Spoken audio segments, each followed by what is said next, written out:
ঈদের তৃতীয় দিন তারপরেও পুরান ঢাকার মানুষের ঈদ আনন্দ যেন কমছেই না। রাস্তায় রাস্তায় একটু পরপরই দেখা যায় নাগরদোলা, এই ধরনের নৌকা, বিভিন্ন ধরনের রাইডার্সগুলো আর মেলা। তো এই তো একটা মেলায় আমি দেখছি ছোটোখাটো জায়গা নিয়ে এই ছোট্ট মেলাটা কিন্তু খুব জমজমাট।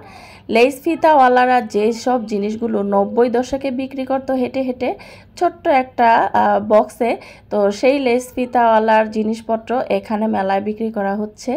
এখানে এমন কোনো কিছু নাই, ব্যান্ড ক্লিপ সব কিছু পাওয়া যাচ্ছে আর অনেক ভিড়, ধনী গরিব সবাই এখানে কেনাকাটা করছে।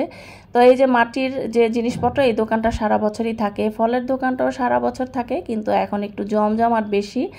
তো এখন হচ্ছে আমরা চলে এসেছি স্ট্রিট ফুডের এরিয়ায়। রাস্তার দুই পাশে শত শত স্ট্রিট ফুডের দোকান। এখানে মোমো, দোসা, তারপরে চিকেন আইটেম, ফুচকা, চটপটি, চিতই পিঠা, টার্নেডো, আইসক্রিম, এমন কিছু বাদ নাই যে না পাওয়া যায়। তো আমরা মূলত ছেলেকে নিয়ে ঘুরতে বের হয়েছি। আর এটা হচ্ছে তান্দুরি চা। এই গরমে চা খাবো না, এমনিতেই চা খাওয়ার অভ্যাস কম, একটুখানি ক্যাপচার করলাম ভিডিও। তো রাস্তার পাশে হাজার হাজার মানুষ বসে স্ট্রিট ফুড খাচ্ছে। আসলে আমাদের এই লক্ষ্মীবাজার এলাকার স্ট্রিট ফুড সবাই পছন্দ করে, দূর দূরান্ত থেকে মানুষ আসে। আর এটা হচ্ছে একটা টার্নেডো আইসক্রিম নাকি যেন বলে এটাকে, আমি নামটা জিজ্ঞেস করি নাই।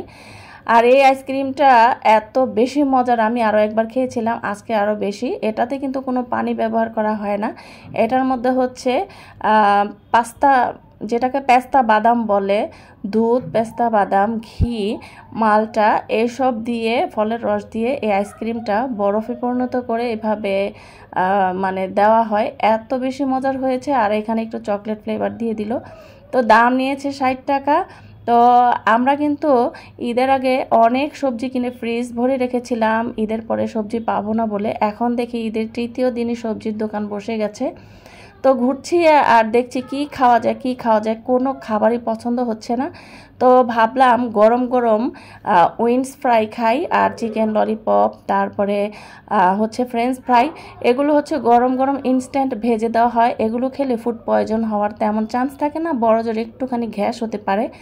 তো অন্য সব খাবার যেগুলো ঠান্ডা গরম মিক্স করা, সেগুলো খেলে আবার আমার ফুড পয়জন হয়ে যায়। তো পার্সেল নিয়ে নিলাম। আর এই যে আমার হাজব্যান্ড কতগুলো আতা ফল, মানে ওই যে শরীফা ফল যেটা, সেটা কিনে নিয়েছে, দেশি ফল। আর এই যে রাস্তায় দেখা হলো কলাওয়ালা মামার সাথে, কলাও কিনে নিল। কলাগুলো বেশ ফ্রেশ ছিল, দেখতেও ভালো লাগছিল। তো এই কলাগুলো 60 টাকা হালি দাম করে নিয়ে নিলাম। তো রাস্তা শেষ হচ্ছে না, স্ট্রিট ফুডের দোকানও শেষ হচ্ছে না। আমার বাসার নিচতলা, মানে নিচ পর্যন্ত স্ট্রিট ফুডের দোকান। তো স্ট্রিট ফুড হালকা পাতলা খেলাম, বাসায় চলে এসেছি। আর এই যে দেশি ফল আমার খুব পছন্দ, একটা ভেঙে খেয়ে দেখলাম অনেক মিষ্টি হয়েছিল।